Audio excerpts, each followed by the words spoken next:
Hi friends, welcome to the new video. இந்த video எதை பற்றின்னு பார்த்தீங்கன்னு வச்சுங்களேன், சக்தி திருமகனோட மூவி ரிவ்யூ.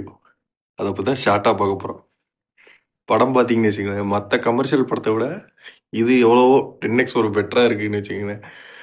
இதுக்கு முன்னாடி என்ன கூலி படத்தில் வந்து என்ன மைனஸ்னு பார்த்தீங்கன்னு வச்சுங்களேன், படத்தில் ஒரு இன்டெலிஜென்ட் கேரக்டர் கூட இல்லை. ஆனால் இந்த படத்தில் என்ன ப்ளஸ்னா, படத்தில் வர வில்லனும் சரி, நம்ம ஹீரோவும் சரி, எல்லாருமே இன்டெலிஜென்ட் தான்.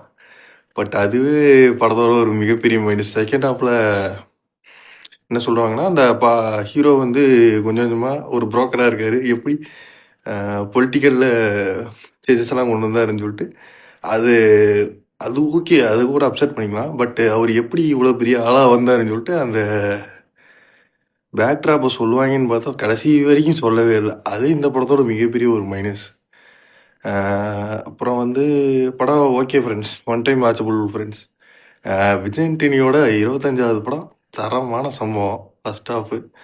செகண்ட் ஹாஃப் பார்த்தீங்கன்னா ஒரு ரொம்ப எதிர்பார்க்க முடியாது. முடிக்கும் போது கிளைமேக்ஸ் முடிக்கும் போது ஒரு நல்லா இருந்துச்சு. பார்ட் டூக்கு லீடு வச்சுட்டு எத்தனையோ படம் முடிச்சிருக்காங்க. நல்ல வேலை இந்த படத்துக்கு பார்ட் ஒன் எதுவும் வந்து படத்தோட பார்ட் ஒன் ஸ்பாயில் பண்ண தான் சரி ஃப்ரெண்ட்ஸ். கண்டிப்பாக தேட்டரில் போய் பார்க்க வேண்டிய படம். கண்டிப்பாக பாருங்கள். நான் பார்த்து இதுக்கு மேலே வேறு எதுவும் படம் இல்லை. ஸோ அதான் கடைசியாக பார்த்த படம். மேபி ஃப்யூச்சரில் நீ நிறையா படம் பார்ப்பேன். கண்டிப்பாக ரிவ்யூ பண்ணுறேன் ஃப்ரெண்ட்ஸ். தேங்க்யூ.